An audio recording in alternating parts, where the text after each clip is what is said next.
한국타이어 정형퇴직하는 사람들이 나오면 다 비실비실하다 다 죽는데요. 심탄진 바닥에 그런 말도 못해요. 한국타이어 노동자들의 잇따른 직업병 논란. 아플 수 있어요. 아플 수 있는데 그 아프고 나서의 회사 대처 방안이 진짜 너무 억울해요. 논란과 의혹을 키운 건 과연 누구인가? 그러나 유족들은 이번 역학조사에 한계가 있다며 추가 조사를 요구하고 있습니다. 역학조사 나온다 하면 솔벤이고 뭐고 싹 갖다 가면 한국타이어 직업병 논란을 둘러싼 10년간의 은폐 의혹을 추적했습니다.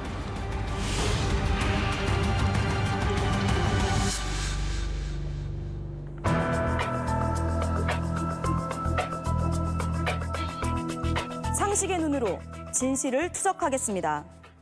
안녕하십니까. 추적 60분 최지원입니다. 지난 2009년 추적 60분에서는 한국타이어 노동자들의 죽음에 대해 집중적으로 다룬 적이 있습니다.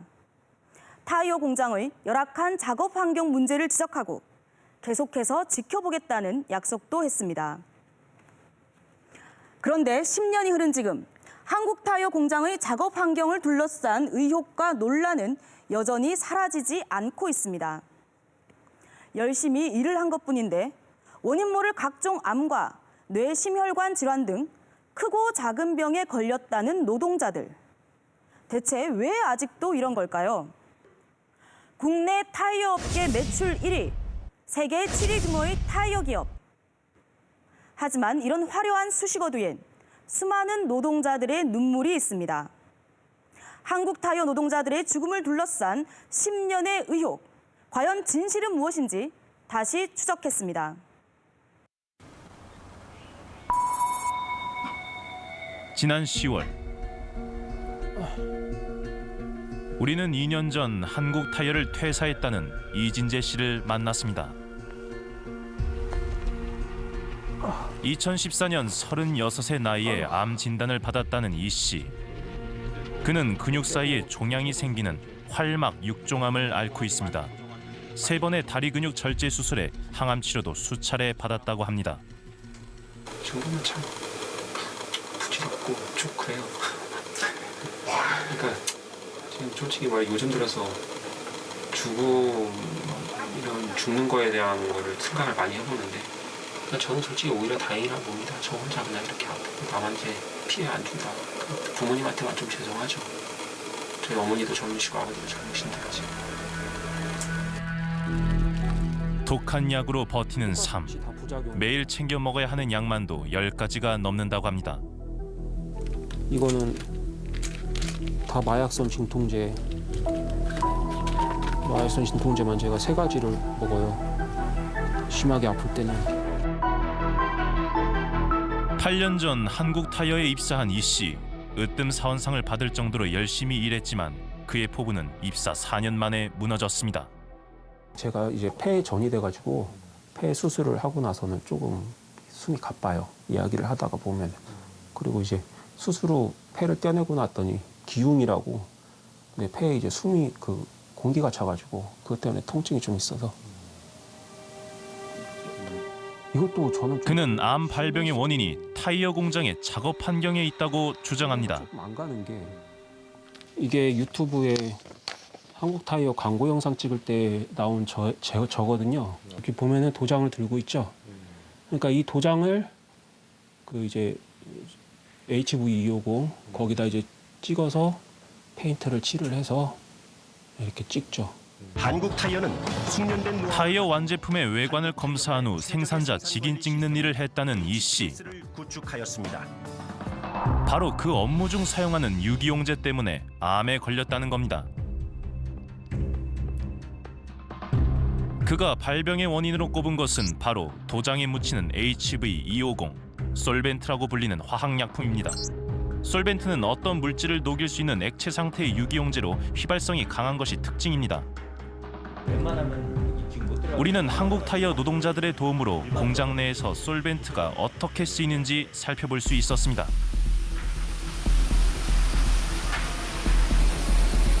타이어 공장에선 흔하게 쓰인다는 솔벤트. 노동자들은 솔벤트를 능숙하게 다루었습니다. 한 작업자가 솔벤트를 뿌려 고무를 떼어냅니다. 이렇게 고무를 분리할 때는 물론이고 접착할 때나 생산자 확인 도장을 찍을 때도 솔벤트가 쓰인다고 합니다. 1990년대까지만 해도 대부분의 솔벤트에는 벤젠과 톨루엔, 크실렌 또는 자일렌이라고도 불리는 휘발성 유기 화합물이 들어있었다고 합니다.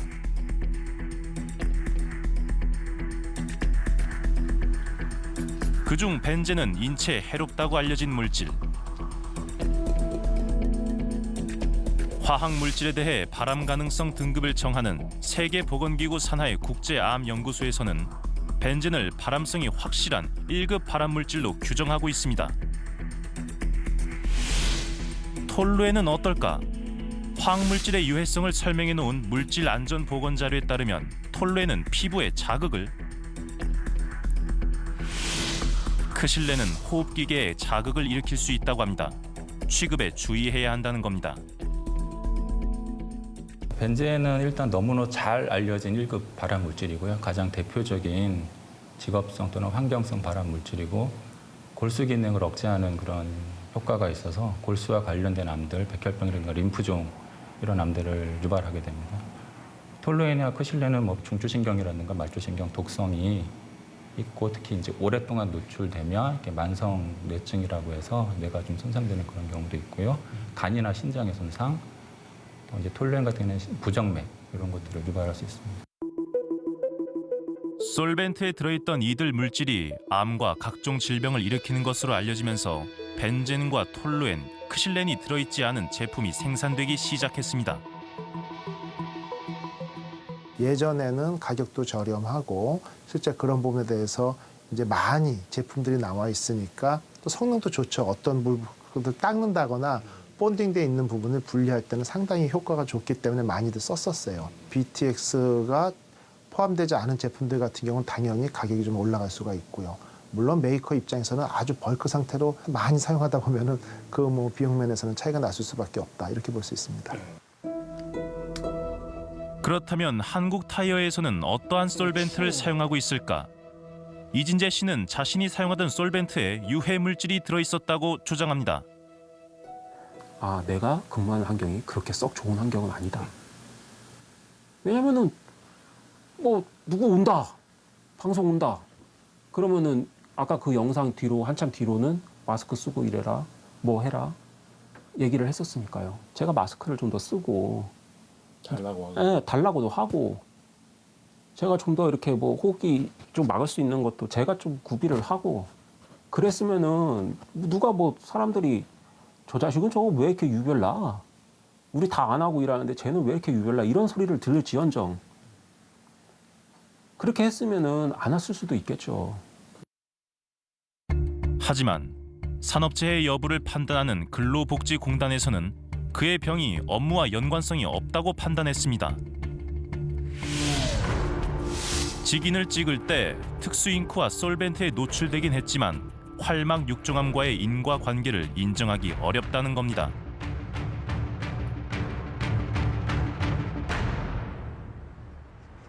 지난달 19일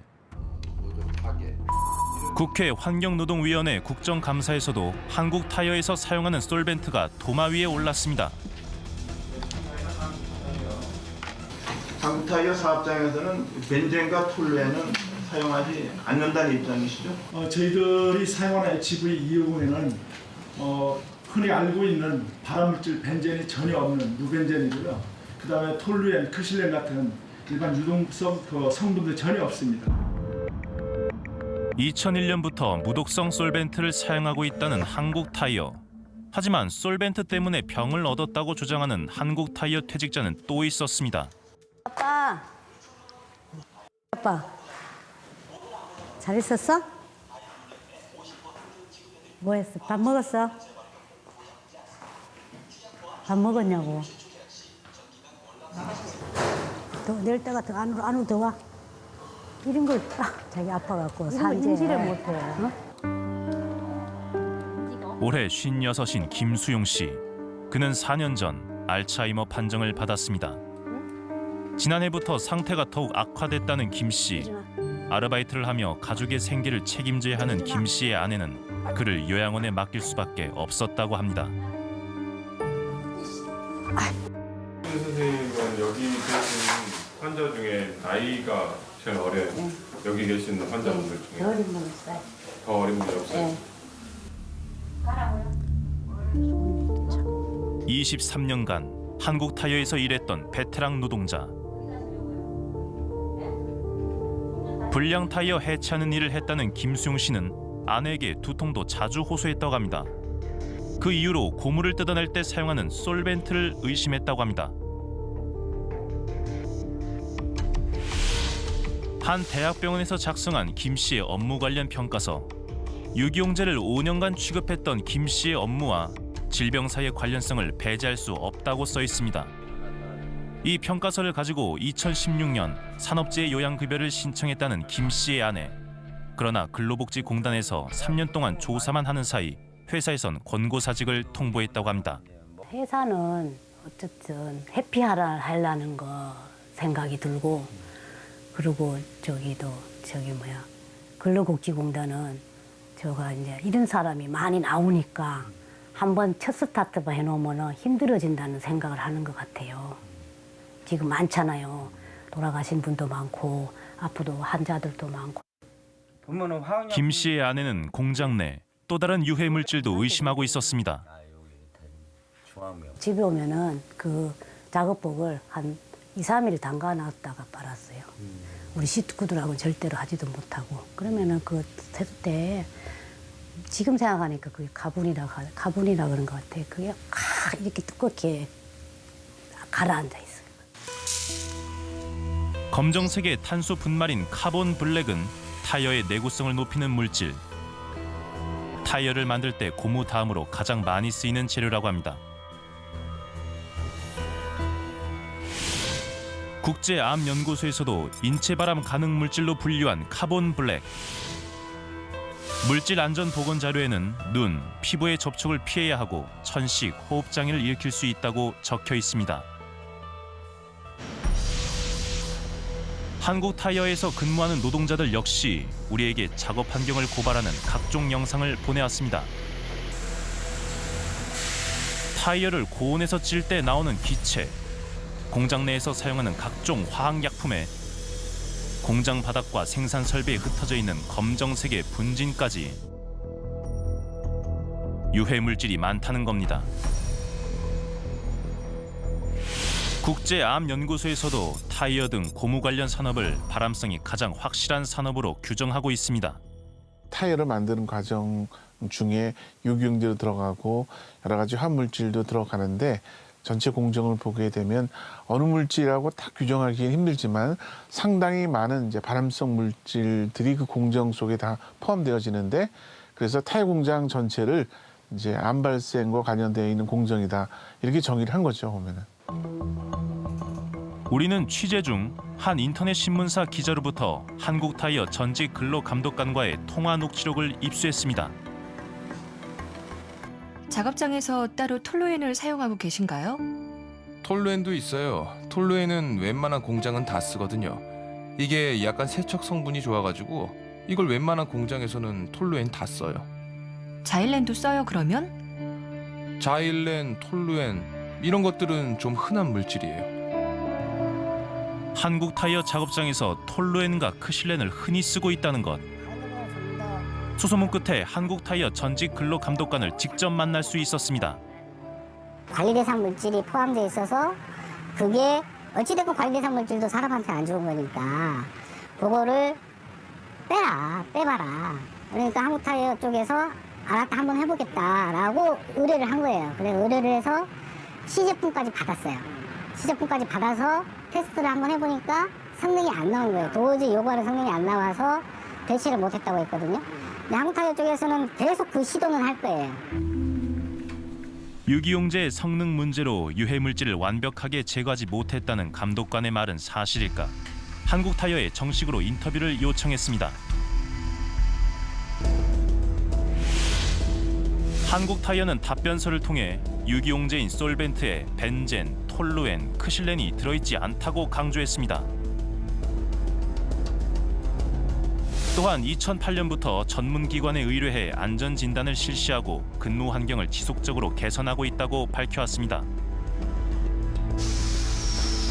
우리는 현직 노동자들의 도움을 받아 한국타이어 작업 현장에서 발생하는 물질들의 유해성을 직접 확인해 보기로 했습니다.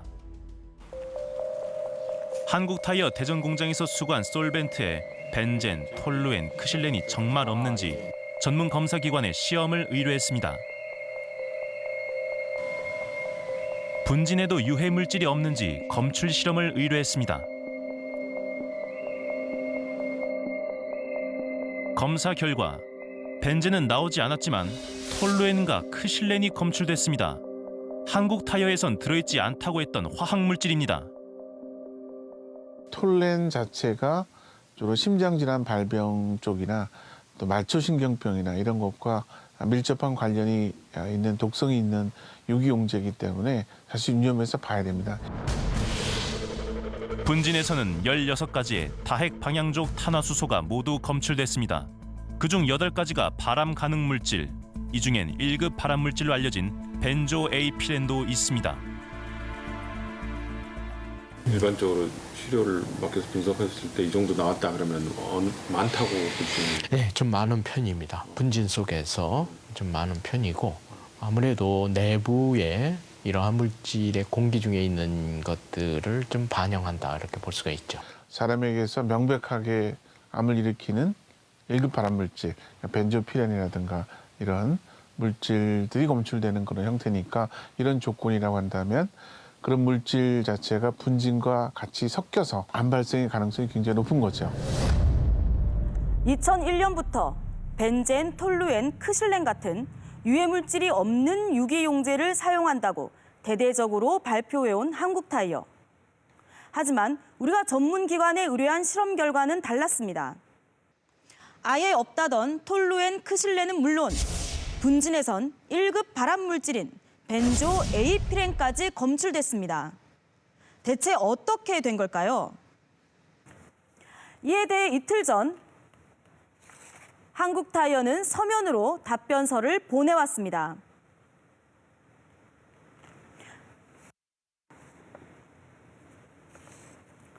먼저 한국타이어는 과거 실시했던 역학조사를 비롯한 각종 조사에서 톨루엔, 크실렌은 검출되지 않았다고 강조했습니다.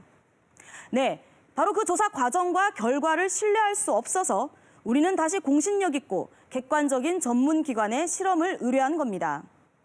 미국 환경보호청에서 신뢰도를 인정받은 곳이며 다양한 국책사업과 관련된 검사를 진행하고 있는 곳입니다. 또한 한국타이어는 우리가 맡긴 시료 채취 과정 및 분석 방법이 적절하지 않은 것 같다고 문제를 제기했습니다. 그러나 추정 60부는 전문가의 지침에 따라 시료가 오염되지 않도록 작업 현장에서 사용하는 유기용제를 통째로 그대로 공신력 있는 기관에 맡겼다는 것을 다시 한번 밝힙니다. 한국타이어는 우리가 실험한 결과 드러난 유해물질의 수치에 대해서도 반박했습니다. 검출된 유해물질이 규제 기준치에 못 미치는 소량이거나 국내엔 기준치 자체가 없는 물질이라는 겁니다.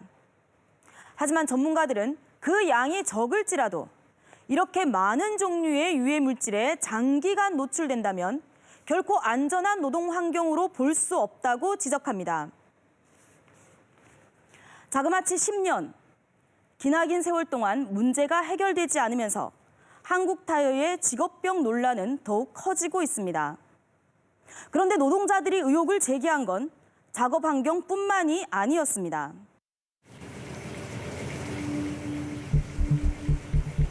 대전에 위치한 한 장애인 직업 재활센터. 작년부터 이곳에서 일하고 있다는 송희용 씨는 뇌경색을 앓고 있습니다. 왼쪽 다리와 팔 사용이 불편하다는 송 씨. 3년 전까지만 해도 그는 한국타이어 노동자였습니다. 생계에도 물론 해결해야 되는 게 기본이고요.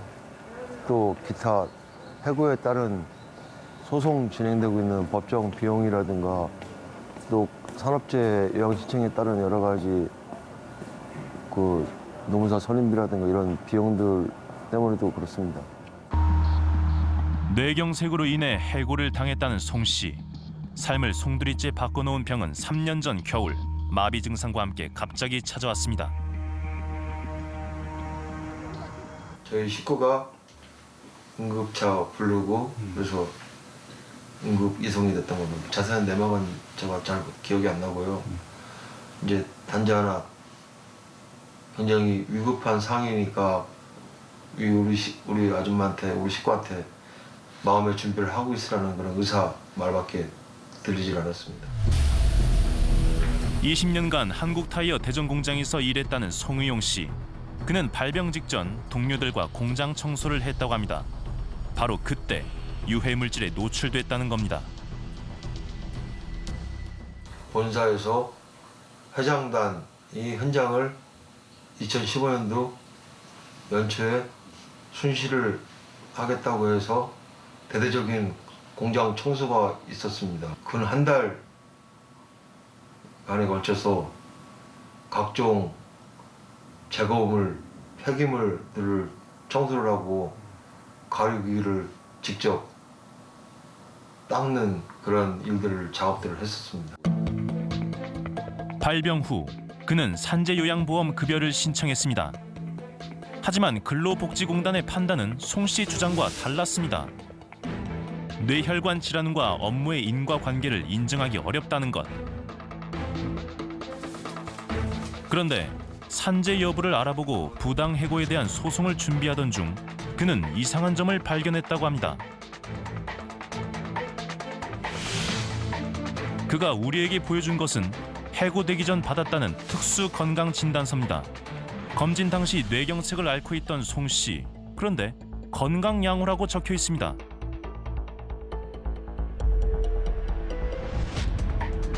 검진 기관에서 송의용 씨에게 건강양호 판정을 내린 이유는 뭘까?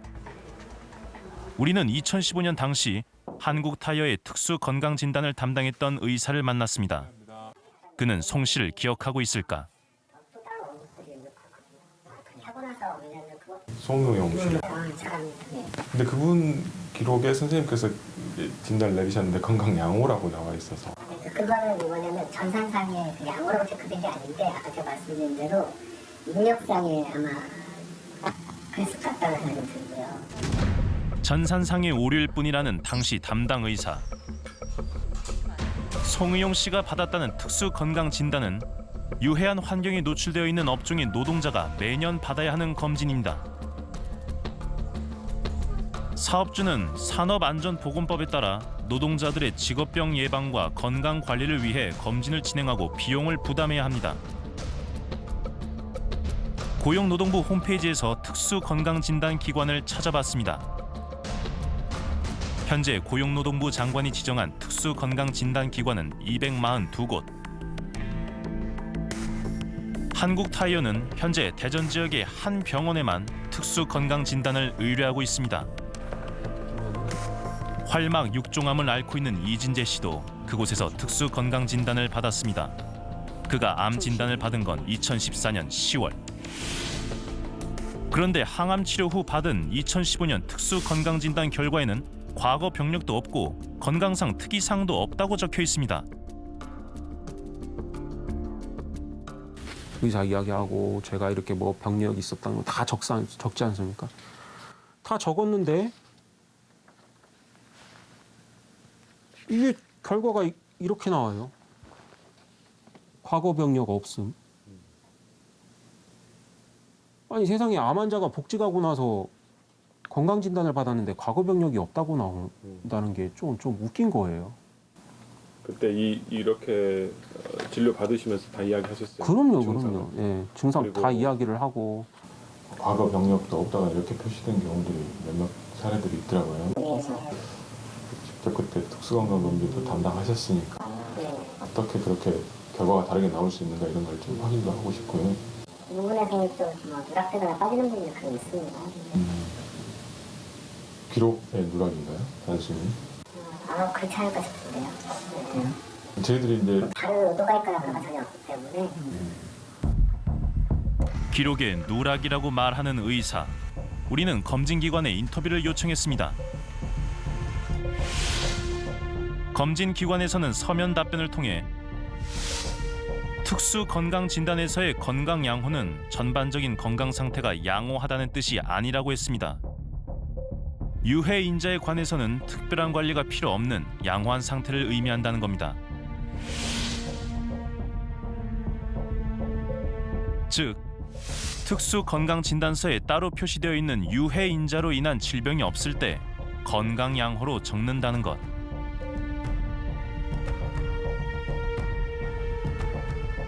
전산상의 오류나 기록의 누락일지 모른다는 담당 의사와는 다른 답변. 전문가들에게 특수 건강 진단에 대해 다시 한번 확인해봤습니다. 인정이 되는 지금 현재 법적으로 검사를 하게 되어 있는 어떤 그 항목들만 가지고서 사실은 그런 여러 가지 질환들을 다 발견해내기란 실제로 어렵습니다. 해당 인자에 대한 표적 장기만 가지고서 보기 때문에 사실 그 표적 장기 이외의 기관들 그리고 실제로 어떤 문제가 생긴 것을 파악하기란 그것이 초반에 어떤 그런 증상이라든지 초기 징후만 가지고서 이제 판단을 해야 되는 그런 상황에서는 어떤 특수한 질환과의 어떤 그런 연계성을 가지고서 특수건강진단을 활용하기란 현실적으로 굉장히 어려운 점이 많습니다. 특수 건강진단 자체를 믿을 수 없다는 한국타이어 전직 노동자도 있습니다. 신경성 다발증을 앓고 있는 김은학 씨. 그도 특수 건강진단에서 건강양호 판정을 받았다고 합니다. 회사 내에서 이 건강검진을 한다고 하더라도 우리는 믿지도 않았고 애초에 왜? 기본적인 거니까 형식식이니까 반갑게 받아들이지 않고 오히려 그냥 개인적으로 내가 돈 들여서 하는 게 낫지 뭐 회사에 돈 안 들이고 나서 그 건강검진 휘파야 아무 변명도 나오지도 않고 그렇습니다. 한국타이어의 특수 건강 진단은 8년째 한 곳에서 담당하고 있습니다. 진단을 받는 노동자는 매년 4,500여 명. 일반 검진자까지 합하면 5,800명이 넘습니다. 기관을 선정하고 비용을 내는 한국타이어와 의뢰를 받은 검진기관은 사실상 갑과 을의 관계라는 겁니다.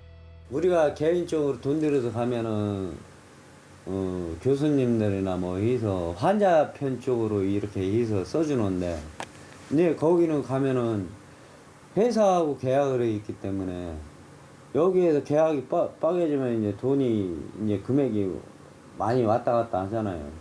그러다 보니까 이제 회사 쪽으로 이제 많이 하니까 회사 쪽 편을 많이 들어주죠.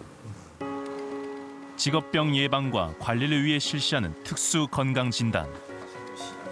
전문가들 역시 실효성을 의심하고 있습니다. 회사가 자기의 사업장을 스스로 검사해서 노동부에 보고하는 구조인데 그거를 검사하는 기관을 회사가 스스로 선정하고 회사가 스스로 비용을 부담하다 보니 이걸 검사하는 기관들이 회사를 눈치 볼 수밖에 없는 구조라는 것이죠. 자기의 문제를 스스로 검사해서 보고하라는 제도인데 마치 이것은 고양이한테 생사를 맡기는 격이죠. 특수건강진단은 유해인자에 노출된 노동자들의 직업병을 예방하고 관리하기 위해 실시하는 겁니다.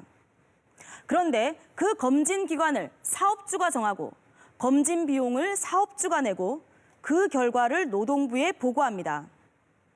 여러분은 어떻게 생각하십니까? 전문가의 지적처럼 고양이에게 생선을 맡기는 격 아닐까요? 암과 뇌경색, 신경성 다발증을 앓고 있는 노동자들. 물론 현재로선 이러한 질병들이 작업 환경 내 유해인자로 인한 것인지 의학적으로 입증할 수 없을지도 모릅니다. 하지만 우리는 묻고 싶습니다. 이러한 병을 앓고 있는 노동자들이 화학물질이나 야간 작업 같은 유해인자에 계속해서 노출되어도 되는 건강 양호한 상태인지, 어떠한 조치도 필요 없는 건강 양호한 상태가 맞는지 말입니다. 노동자들은 대체 어떻게 자신의 건강을 지켜야 하는 겁니까?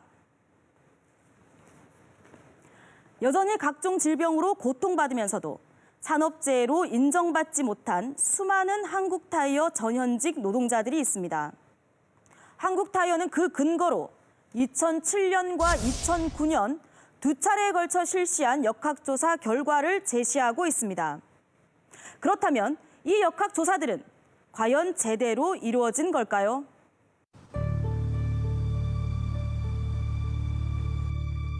(2018년도) 국회 환경노동위원회 국정감사 현장. 이날 이상돈 의원은 한국타이어 관계자와 질의 공방을 벌였습니다. 한국타이어가 지난 10여 년 동안에 최소한도 수십 명의 근로자가 사망한 사건이 일어났습니다. 여기에 대해서 회사 측은 기본적으로 책임이 없다는 입장을 견지한 것으로 알고 있습니다. 산업안전보건연구원에서는 저희 회사를 대상으로 2007년부터 2009년까지 두 차례 걸쳐 대규모 역학조사를 실시했습니다.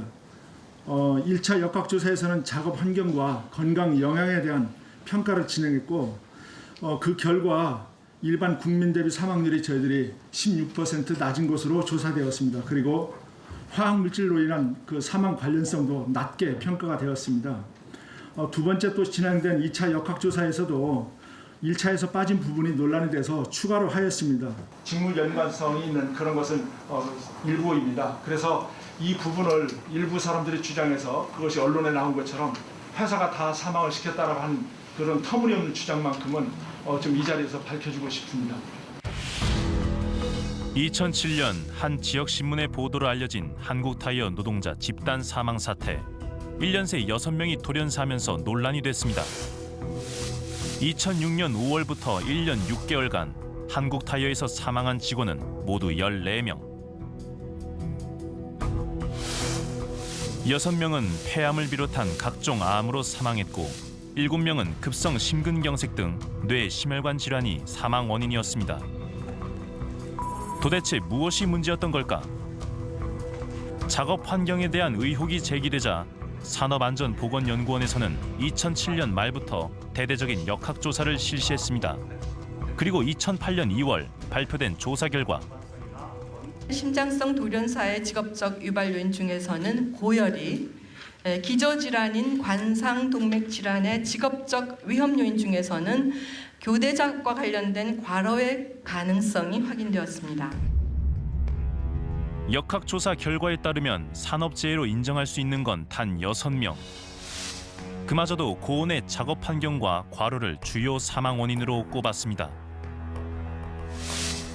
심장성 돌연사를 일으킨다고 알려져 있는 각종 화학물질은 조사 당시 사용하지 않았거나 정량 한계 미만, 즉 분석 가능한 최소한의 농도도 검출되지 않았다는 뜻입니다.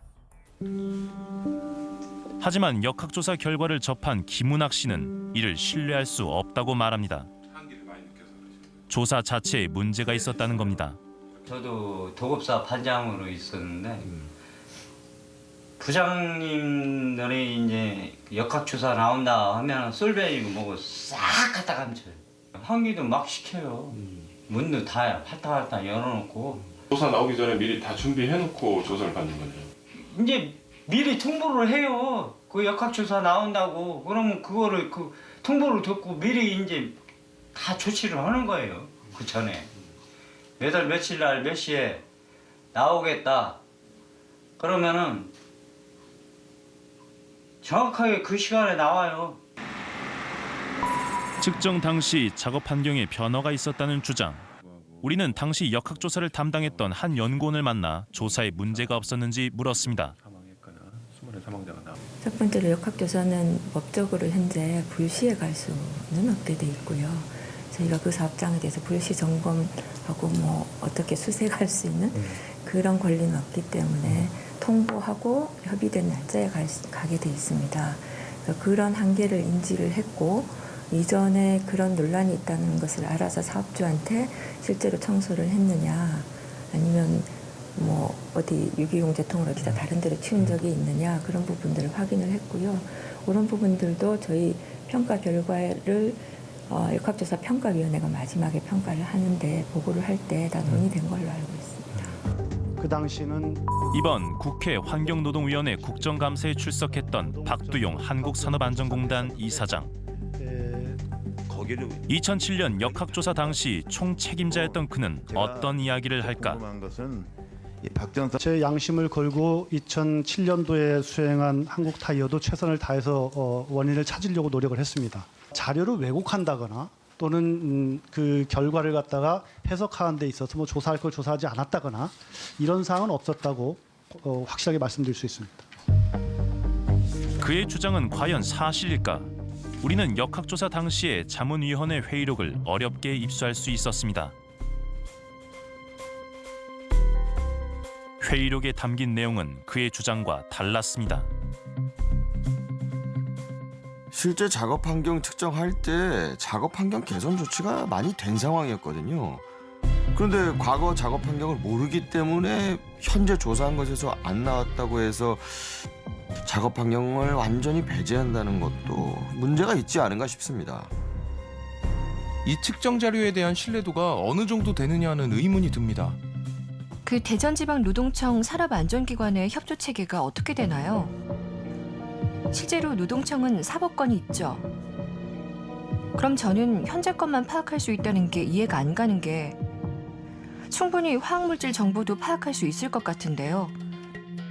노동청의 협조를 얻는다면 말입니다.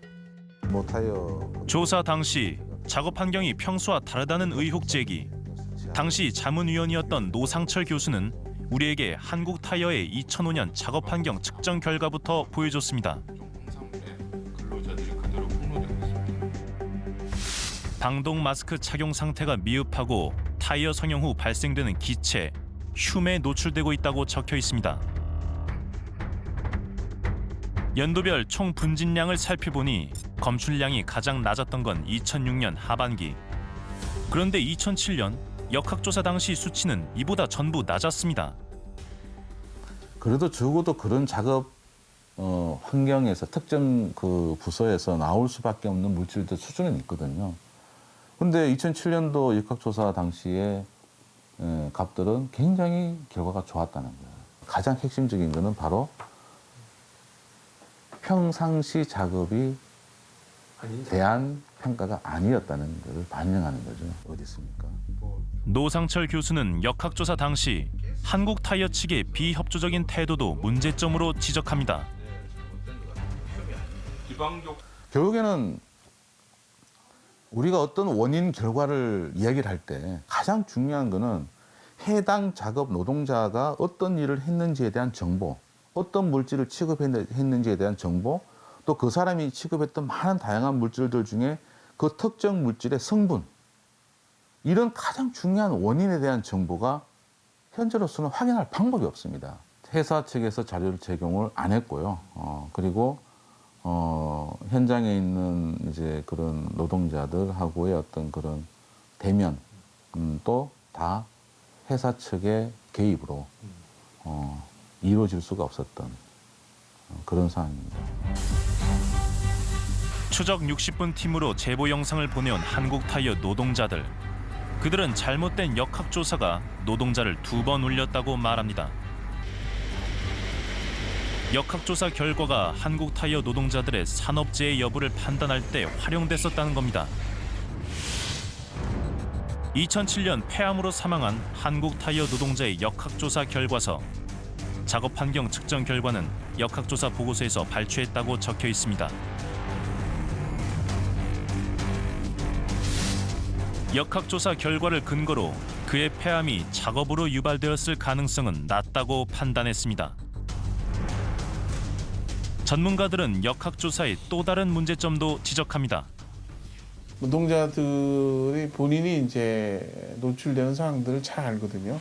어느 물질 노출됐을 때 몸이 어떻더라, 그때부터 무슨 변화가 있었다, 이런 것들을 가장 몸으로 잘 파악할 수 있는 부분이 노동자인데, 그런 부분의 의견들이 역학조사를 통해서 잘 반영되지 않은 부분들은 사실은 조금 미심쩍은 거죠.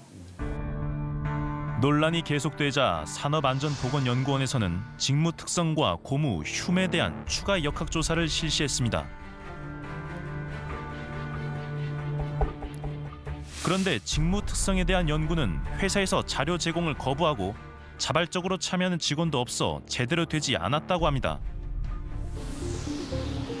그렇다면 1차 조사 때 연구가 미흡했던 고무, 흉이란 무엇일까? 우리는 한국타이어 노동자들의 도움으로 고무, 흉이 나오는 공정을 볼 수 있었습니다. 타이어에 열과 압력을 가해 완제품을 만드는 가류 공정. 고무, 흉이란 고체 상태인 고무가 고온에서 기체가 되었다가 다시 응축되어 미세한 입자 상태가 된 것을 말합니다. 국내 노출 허용 기준은 없지만 인체에 유해하다고 합니다. 단순한 고무가 녹으면서 생기는 흉뿐만이 아니라 그 증기나 이제 휘발성 물질이 포함된 그 부산물들이 많이 이제 나오는 거로 알려져 있거든요. 그래서 대표적으로 나이트로스 암이라든가 pH 같은 고온 고압 상태에서 증기화되거나 휘발화되는 그런 물질들이 이제 노출이 돼서 복합적으로 그런 것들이 영향을 주는 것이죠. 2차 역학조사 보고서에는 고무 흉 농도가 영국의 노출 허용 기준을 초과하지 않았다고 적혀 있습니다. 하지만 최근 고무 흉의 유해성을 역학조사 결과와 다르게 해석한 재판이 있었습니다. 2015년 폐암으로 사망한 한국타이어 노동자의 손해배상 소송. 우리는 유족 측 변호사를 만나봤습니다. 적어도 다른 건 몰라도 이런 산재, 이런 생명 건강 여기에 대해서는 회사가 좀 책임져야 되는 게 아니냐. 그런 상황에서 판결이 나왔기 때문에 이런 거 좋은 결과가 나왔다고 보고요. 1심 재판부는 유족의 일부 승소 판결을 내렸습니다. 고무 흉에 장기간 노출되어 폐암이 발생했을 가능성이 높다는 것. 그의 사망 원인인 폐암이 업무와 연관성이 있다는 것입니다. 한국타이어에 입사해 15년 넘게 가류 공정에서 일했던 고인.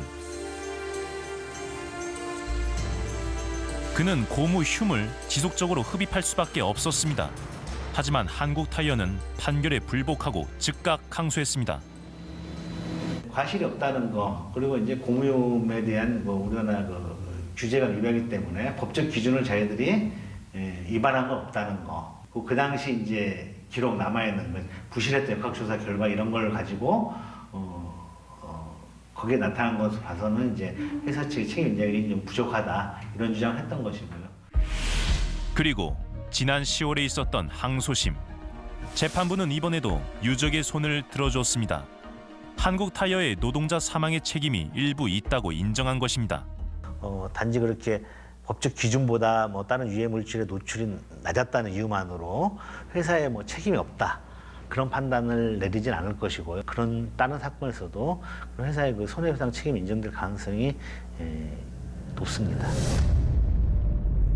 1심에 이어 항소심에서도 사망한 노동자의 손을 들어준 재판부. 재판부는 역학조사 당시의 측정 결과만 가지고 고무흉에 대한 노출 수준이 낮았다고 판단할 수 없으며 지속적으로 고무흉을 흡입해온 것이 폐암의 발병 원인일 수도 있다고 봤습니다. 한국타이어는 항소심 판결 이후 상고를 포기했습니다. 유가족에게 손해배상금도 일시금으로 지급했다고 합니다. 사실상 한국타이어가 해당 노동자 사망의 책임을 일부 인정한 셈입니다. 전문가들은 이번 판결이 직업병으로 고통받는 노동자들이 보호받을 수 있는 최소한의 법적 장치가 마련된 것으로 보고 있습니다. 질병과 죽음에 대해 산업재해로 인정받기 위해 오랜 세월 싸워온 한국타이어 노동자들. 그렇다면 이렇게 긴 시간 동안 노동자들의 보건과 안전을 책임지고 감독해야 하는 기관, 해당 노동청은 무엇을 한 걸까요? 지난달 22일 한국타이어 노동자 20여 명이 금산 공장 안으로 향했습니다. 그런데 공장 관리자들이 이들을 막아섭니다. 아니 특히 이쪽에 지금 저분들이 출퇴근하는 동문대 이렇게 맡고 계시면 어떡합니까 지금? 그때 노동자 한 명이 또 다른 공장 출입구로 향합니다. 하지만 이번에도 그를 끌어내는 공장 관리자들. 노동자들과 공장 관리자들의 대치는 20분 넘게 계속됐습니다. 이날은 지난해 공장에서 숨진 한국타이어 노동자의 추모 행사가 있던 날이었습니다. 당신들 1년 전 사고를 기억하십시오. 주임님, 당신 부합니다.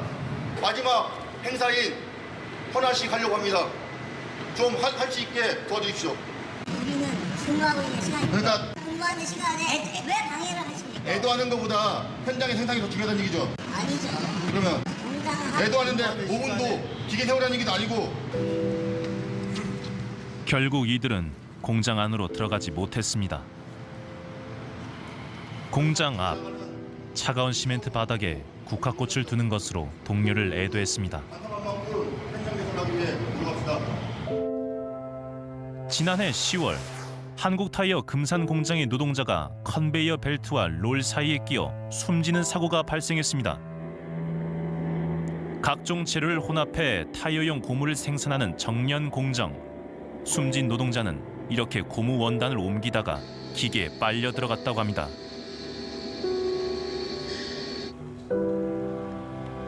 (32) 젊은 나이에 갑작스런 사고로 세상을 떠난 한 노동자. 우리가 만난 그의 동료들은 지난해 사고가 예견된 것이었다고 말합니다. 사고가 난 공정의 설비에 계속해서 문제가 있었다는 겁니다. 이 설비는 센서 관리거든요. 그러다 보니까 환경이 오염이 되고 이게 주변이 들어오면 야가 오염이 돼서 우동작을 해요. 센서가 작동을 안 하는. 그렇죠. 이게 실제로는 고무가 와 있는데 찝어줘야 되는데 못 찝는 상황이 되고, 그리고 제대로 딱 찝어서 올려줘야 되는데 헛발질을 하는 거고, 여러 가지 이제 문제가 생기는 거예요. 이걸 빨리 대처를 해야 되니까. 문제가 됐던 건 정년 공정의 집게 장치. 우리는 진현배 씨의 도움으로 정년 공정의 모습을 살펴볼 수 있었습니다. 집게 장치가 설치되어 있는 설비입니다. 끊어지거나 제대로 운반되지 않는 고무 원단을 집게가 들어 올려 컨베이어 벨트 위로 옮깁니다.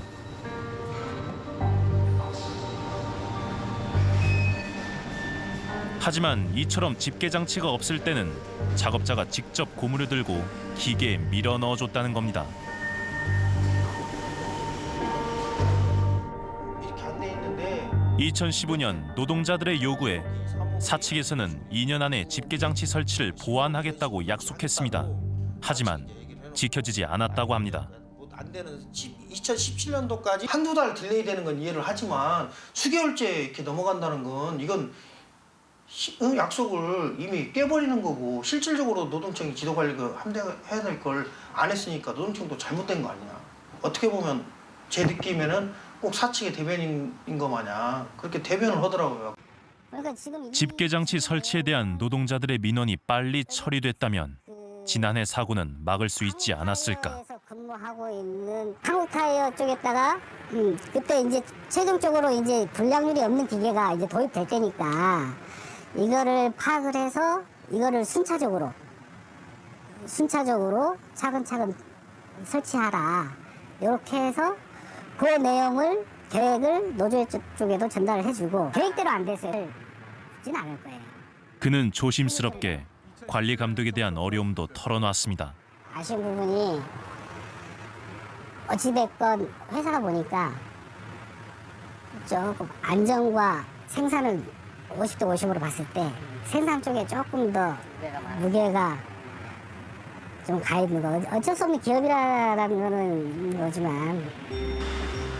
그렇다면 관리 감독 기관인 대전지방고용노동청에서는 이 문제를 어떻게 보고 있을까? 노동청에서 먼저 근로감독을 하고 안전장치를 할 수 있도록 조치를 했으면 좋지 않겠느냐, 이런 주장인 거죠. 거기에 대해서 어떻게 생각하십니까? 가정에 의한 어떤 판단을 그러니까 나중에 결과론적으로 따지면 그런 아쉬움이 있는 건 사실이죠. 그렇지만 저희들도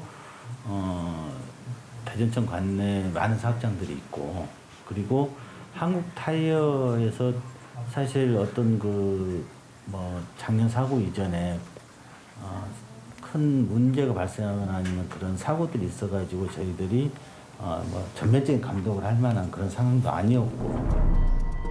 대전지방고용노동청의 한국타이어 봐주기 의혹.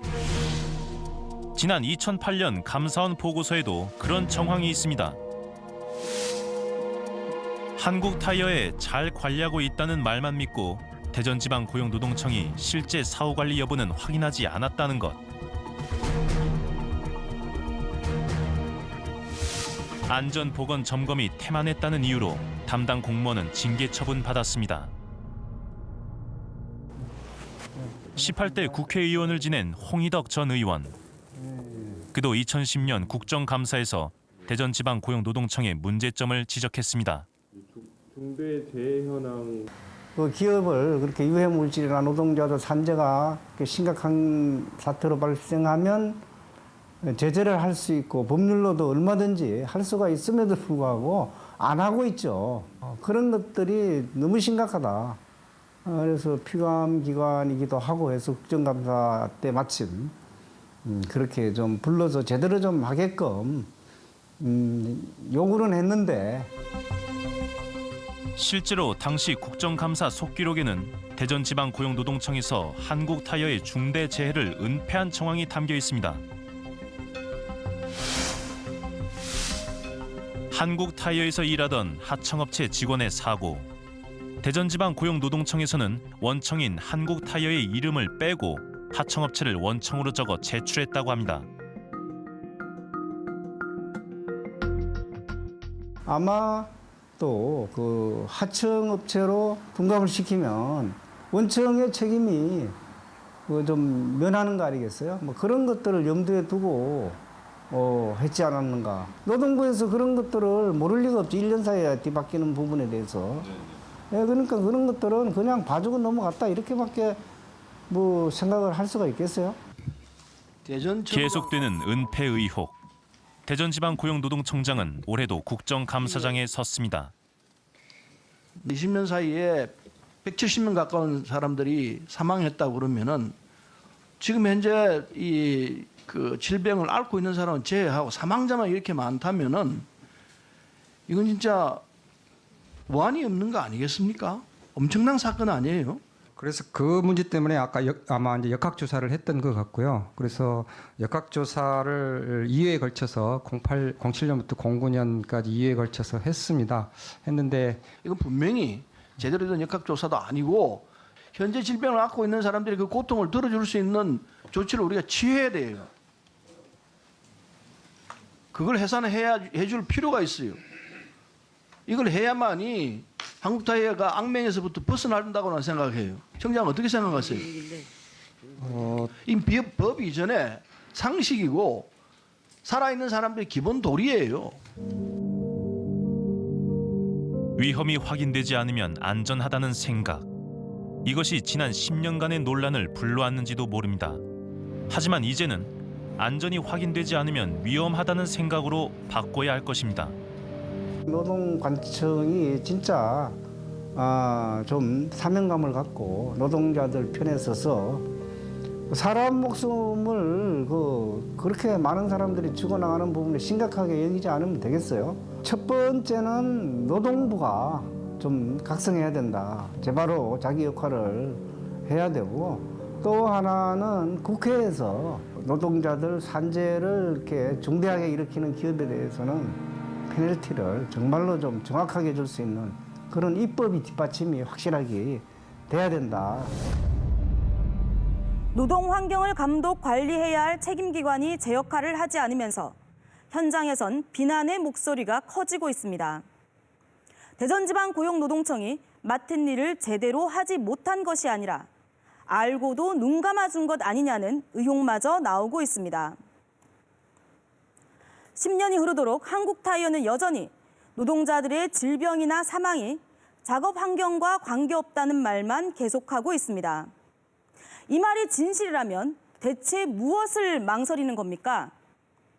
평소 작업 환경 그대로 검사받고 현직 노동자들의 면담 조사도 제대로 실시하면 됩니다. 만약 그렇게 조사해서 문제가 없다고 밝혀진다면 한국타이어도 비로소 기나긴 오명에서 벗어날 수 있는 것 아닐까요? 그리고 만약 문제가 발견된다면 이를 바로잡기 위한 진정성 있는 노력을 할 때 한국타이어는 보다 신뢰받는 기업으로 성장할 수 있을 겁니다. 우리는 오늘 방송이 한국타이어 직업병 은폐 의혹, 그 논란의 끝을 맺는 새로운 발걸음이길 기대합니다. 그리고 10년 전 여러분과 했던 약속을 다시 하려 합니다. 추정 60분은 한국타이어 노동자들의 직업병 문제를 끝까지 지켜보겠습니다.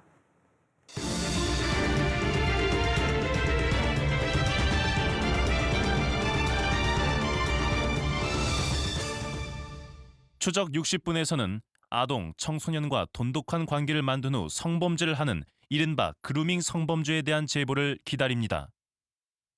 추적 60분에서는 ICO 코인 투자를 하신 분 또는 코인 발행 과정에 대해 잘 아시는 분의 제보를 기다립니다.